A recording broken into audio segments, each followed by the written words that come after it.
Hey guys, David here. So today I want to talk about that last video. I went over immigration changes that have been happening in Vietnam. For many people, this was depressing, it was heartbreaking, and for some people, it really changed the direction they were about to take. After that video, I got a pretty common question I want to address today. Should I or can I even come to Vietnam anymore to live? Today's video, I want to focus on what changes are affecting Western people and non-Vietnamese citizens that are living in Vietnam or plan to live in Vietnam long term. However, for the ones that want the answer fast, I'll give it to you real quick. Yes, you can, but with a big if and a real concern with time restraint. Living in Vietnam in 2022 is going to require one very important aspect: value. You have to be providing some kind of a value to Vietnam for Vietnam to allow you or want you to stay here long term. The government's really starting to crack down on a lot of people staying here that don't provide value to the country. You are okay as of now, but like with anything in Vietnam, nothing is always guaranteed nor long lasting. Today, I want to talk about how you can stay here long term, and I want to break this down into three things. One, having a job and working out here. And this is going to include how to find these types of jobs. Can you work without a degree out here? So with that being said, let's jump straight into it. Being a teacher in Vietnam. Being a teacher in Vietnam is a great way to experience a new culture, a new community, and also be part of the solution to help Vietnam grow. With that being said though, teaching is also a job where you're going to be expected to perform at a required level and have valuable results. You will also be required to have the correct documents to work out here legally, which have been updated and reinforced in this new Decree 152 rule. Check up here, wherever that might be, to see that video on this Decree 152 and what it really means for you as somebody that wants to come out here and live in Vietnam long term. Let's talk about real quick, what are those documents in a nutshell? The first one is obvious. You need to have a 4-year degree, or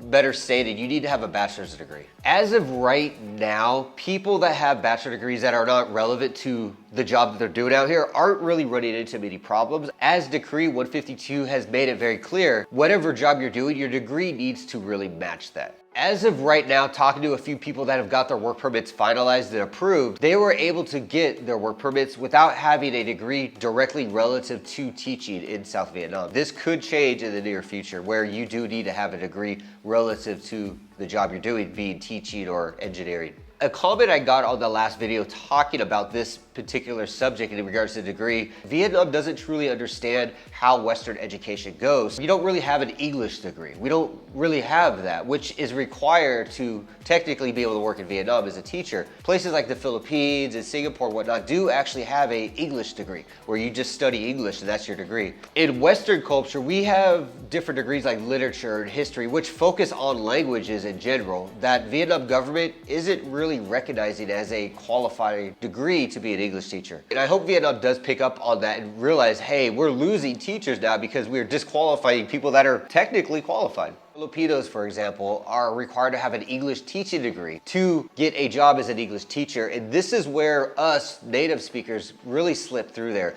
And when that does take effect, a lot of English teachers in Vietnam, I really think they're going to start looking towards Cambodia, where you don't even need a degree to teach and you can make a good living there. The next one is just a TEFL, teaching English as a foreign language. You are required by Vietnam law to have a 120 classroom hour certificate TEFL to be an English teacher in Vietnam. It's part of the government process to get the work permit. I want to break down a misconception of this 120-hour TEFL. You are not required to be in a physical classroom or a digital classroom to get this certification. Check the link below for an ITTT TEFL certificate that gives you the 120-hour required hours you need for a TEFL. It is accepted all over Asia as a certification to teach. If you do prefer to be in a live classroom and get that real feel of what it's like to teach English, there are options. If you are in Vietnam, there is a school out there. This is non-sponsored, it's just a recommendation. From a South African, I met him like 2 or 3 years ago. It seemed like a really good guy, called Ninja Teacher, I believe it is, in classroom TEFL program that gets you a certification that is used for your work permit, and it gives you a feel of being able to be a teacher in Vietnam. You have options to do online or in a live classroom. If you really do have that stage fright, you've never done it, you just don't know what to do, and you are 100% petrified to talk to a group of people, I would recommend taking this Ninja Teacher process, or if you're in Thailand, doing the ITTT live classes.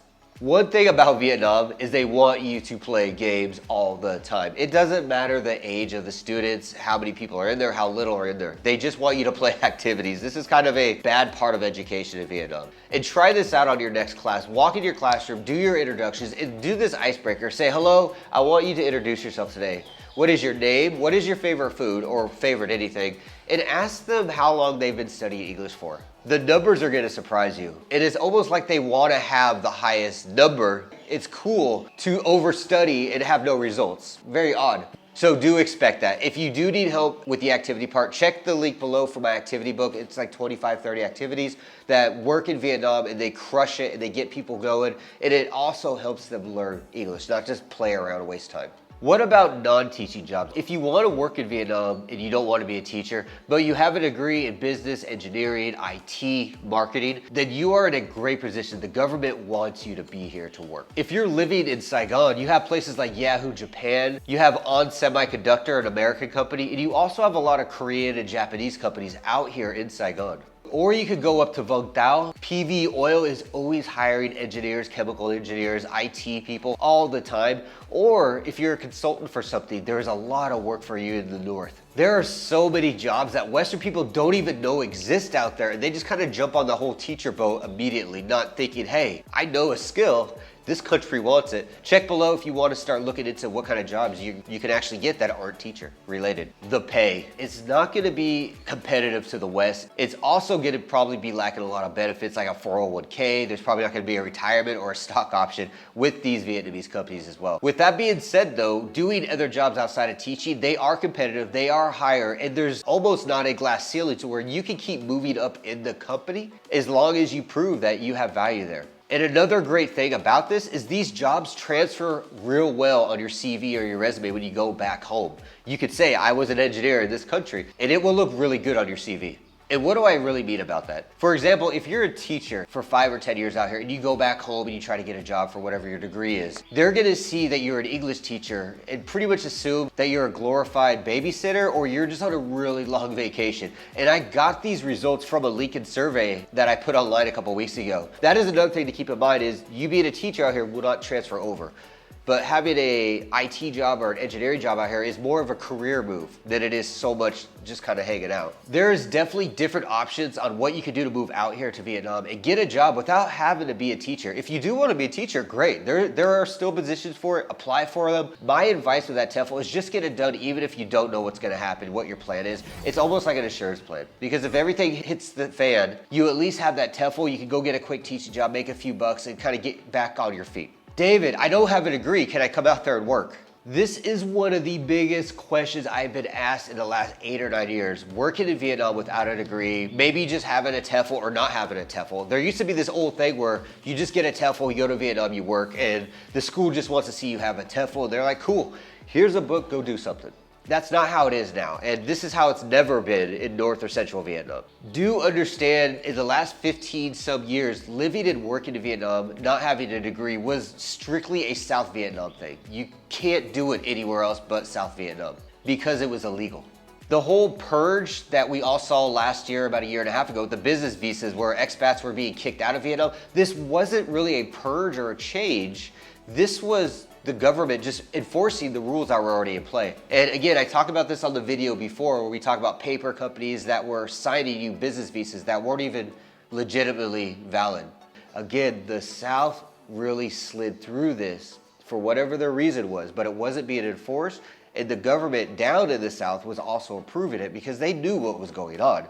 You don't make fake visas for 10 years and not think, something's going on, guys. Now the South is literally like the North in that regard. So with that being said, let's get back to the real question. Can you work in Vietnam without a degree? In short, you legally cannot work in Vietnam in any profession without a bachelor's degree. Now, I know a lot of people might say, well, I have this teaching job, I do this or that. You can find work without a degree. I'm not saying it's impossible. You can do it. The government's cracking down. If you're caught, you could be removed from Vietnam. You could be blacklisted for illegally working, or even the school might be shut down or suspended or even fined for hiring people illegally, breaking immigration laws. If you have a job illegally, the police will find out eventually. They will. Vietnamese people love to gossip.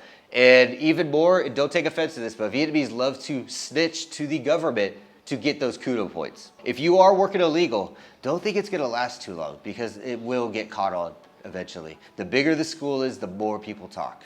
And as soon as they find out there's a native Canadian or American or Australian there, the police are gonna start showing up looking for that paperwork because they will get paid if they find out that you're there when you shouldn't be. If you do not have a bachelor's degree, you're nowhere near completing one, Cambodia offers jobs that you could get a work permit without even having a degree. All you need to have is a TEFL. Again, check the link below if you want to grab that TEFL. That is enough to teach in Cambodia, and you make enough to live comfortably and save money. So I hope that helps out, gives you a better understanding of what Decree 152 really means and what the government plans to do with people living in Vietnam long term. For a lot of us that have lived in Vietnam for almost a decade, one thing that's true about Vietnam is most things don't go through as planned. And Vietnam might actually start seeing a drop in education, teachers and whatnot. And if this happens, the government might have to reevaluate what it means to be qualified. Start looking into other options that you can do in Vietnam. Looking for other jobs, marketing jobs, engineering jobs. Make some more money and make more of a career move if you're gonna be out in Vietnam long term. Either way, guys, I think we're out of here. We're done for the day. If you did like this video, hit that like button and share it with others. Help that algorithm and hit that subscribe to get these updated videos.